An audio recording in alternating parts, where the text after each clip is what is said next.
Le dramatique accident de la route impliquant Pierre Palmade a choqué la France entière. Notamment des personnalités comme Muriel Robin et Anne Lenine. Les amis de l'humoriste ont fait part de leur bouleversement à ce sujet dans les colonnes de Paris Match. Le 10 février dernier, le comédien avait pris le volant sous l'emprise de la cocaïne, avant de percuter violemment un véhicule avec 3 passagers à son bord sur une départementale de Seine-et-Marne.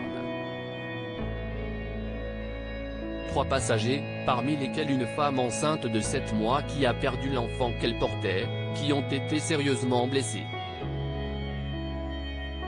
Le comédien a lui aussi été blessé.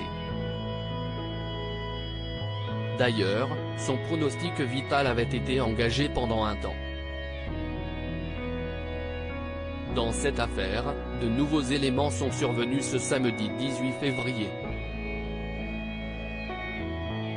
Comme l'a rapporté BFM Télévisions, l'un des 2 passagers qui se trouvait à bord du véhicule de Pierre Palmade au moment des faits a donné quelques détails concernant les minutes ayant précédé l'accident. Selon les informations de nos confrères, cet individu aurait assuré pendant sa garde à vue que le second passager avait proposé à l'humoriste de conduire à sa place.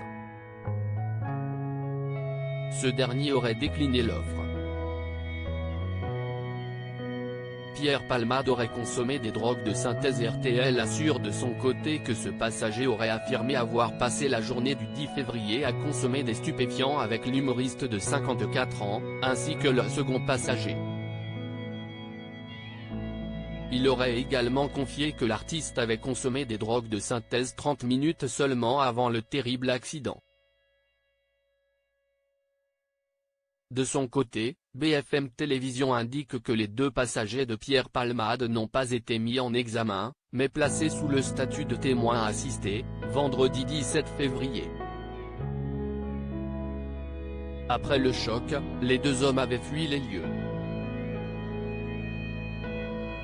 Finalement, l'un d'eux s'était rendu, alors que le second avait été interpellé quelques jours plus tard.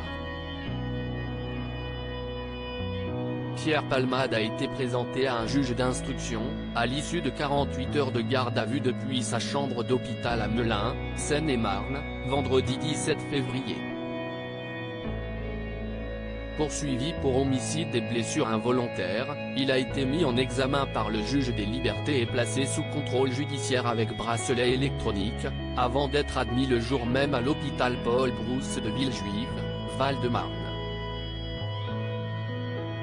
Article écrit en collaboration avec 6 médias Crédit Photo, Tiziano da Silva, Cyril Moreau.